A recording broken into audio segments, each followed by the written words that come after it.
As die seisoene wissel, pak jy jou warm klere in 'n tas en hang jou vrolike koel klere uit. Wel, volgens Stanton Schneiganz van die Cape Garden Centre, kan jy presies dieselfde doen met jou tuin. Hy het 'n hele paar slim, maar maklike wenke. En die goeie nuus is, jy hoef jou nie gedaan te spook nie. Lyk vir my asof ons nou min of meer alles het wat ons gaan nodig hê. My en Stanton se plan is om kalmerende geluide, sowel as voëls na ons somertuin te lok. Dieter, ja, ek het nou 'n mooi paar plantjies vir ons uitgehaal, wat ons nou in ons voëlvriendelike tuin gaan sit. Kom ons begin met die eerste een, dis nou jou marigolds. Ou naam vir hulle in Afrikaans was jou stinkafrikaners. Jy kry hulle mos nou in geel, 'n rooierige kleur, die oranje. Hulle groei dwars deur die jaar.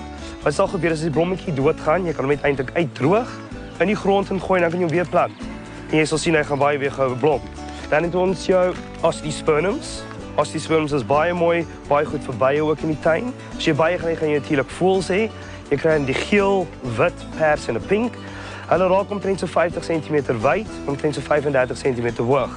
Ook baie nice in jou tuin. Die naaigoed van die plant wat ons vandag gebruik het, hulle is ook baie drought resistant. So hulle kan baie min water vat in jou tuin. Dan het ons nou jou stoege lavenders wat ons nou gekies het vandag. Jou stoege lavenders, dis jou kleiner uit die twee lavenders wat jy kry. Die pragtige persblommetjies op hulle. En die mooi ding van hom is hy raak nie bruin van onrag in die somer. En dan het ons nou ook jou lobelias gekies. Jou lobelias lok ook voëls na die tuin toe. Klein persblommetjies, blou of wit. Pragtig hierdie tyd van die jaar. Hulle is 'n bietjie van 'n grondbedekking ook vir jou. En dit gaan baie mooi om die dam lyk. En dan gaan ons natuurlik ook die pers petunia gebruik wat ons vandag saamgebring het. Dis mos 'n honeysuckle hierdie. Hulle lok ook voëls. Dieter, die honeysuckles is fantasties in jou tuin. Jy kry hulle in geel en oranje. Hulle lok verskriklik baie voëls in jou tuin. Jy kan die blomme almal direk in die grond plant, maar Stanton verkies vandag potte. Dan kan jy dit na hartelus rondskuif na waar jy kleur nodig het. Ook 'n lekker plan vir balkonne of patios. Ek sien jy het al klaar die klippies ingesit vir ons. Maar ons nou gaan doen, ons gaan 'n laagie pottingsol in die pot gooi. Ons gaan hierdie petunia in die pot sit, dan gaan ons hom vol pak met kompos om hom. Die rede hoekom ons hierdie petunia gaan insit, dit is 'n mooi rankende plant, so hy gaan by die pot afrank op die einde van die dag.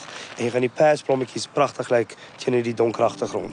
Die volgende plan is om 'n waterfontein te maak. Dis belangrik om te begin met 'n duursame bak wat onder grondvlak kom. Kies 'n pot met 'n diep waterbad vir bo die grond sodat voeltjies hulle dors kan les en vere kan was. Ek sien jy het reeds al die bybehore gereed vir ons. Wel, hier is jou plante.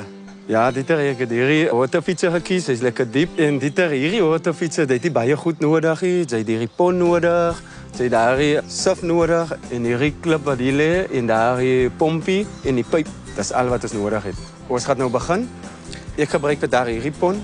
Ek gebruik altyd plastic, maar jy moet net sorg dat jou gat lekker diep is en die grond moet jy mooi rondom gooi dat daar nie vullis kan ingaan.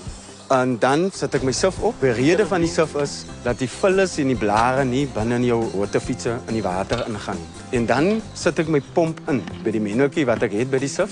Jy moet seker maak as jy 'n pomp koop, hy gaan die hoogte van jou waterfietser gaan hy uitkom. Ons gaan die waterfietserpot bo op hom sit. Ons gaan ons swart 15 mm pyp bo op hom druk, reg hier tot aan die pomp in. Ons gaan dan 'n snoeiskerf vat en ons gaan hom flush knip met die boonste gedeelte van die pomp. Wat dan ons gaan doen is ons gaan die klippies vat, dit mooi pak om die water feature. Ons gaan dan ook klippies vat en om die hele water feature pak. Ons gaan dan die housepyp kry en ons gaan hom vol maak. Die pompie moet altyd onder die water bly. So ons moet die water redelik vol maak. Ons kan hom amper tot bo aan die deksel van die grid sit, dat er altyd genoeg water is. Daarna is er net een ding om te doen en dis die kragpunt om wat ons wil uitsorteer. So julle, dit lyk baie mooi, maar ek moet sê ek's effens skepties oor hierdie elektrisiteit so naby aan die water. Dit vir dag alleenlik gaan ons definitief net hierdie kragprop gebruik. Dit is altyd belangrik dat jy jou pomp toets voordat jy elektriesien uitkry om dit professioneel vir jou installeer. En die lekker ding ook van hierdie klein pompie is, jy kan 'n timer op hom sit. Dit kan ook gedoen word deur jou elektriesien. So wat gaan gebeur is, hy kan aangaan vir tye van die dae wanneer jy hom wil aan hê. Wel, ek kan sien hoekom voels mal oor sal wees om heen te bad.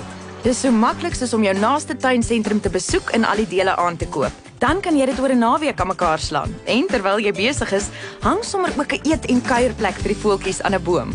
Ek is verbaas om te sien hoe eenvoudig dit is om jou tuin te omskep in 'n lushof vir ons geveerde vriende. Maar ek dink is nou tyd om 'n bietjie terug te sit en die voëlsang te geniet. Onthou om jou tuin so te beplan dat jy voorsiening maak vir saad, insek en grasvretende voëls. Daar's heelwat boeke wat kan help. Hou hulle somme byderhand, want as jy in die regte deel van die land is, kuier die ontwykende spookvoeltjie dalk eendag in jou tuin.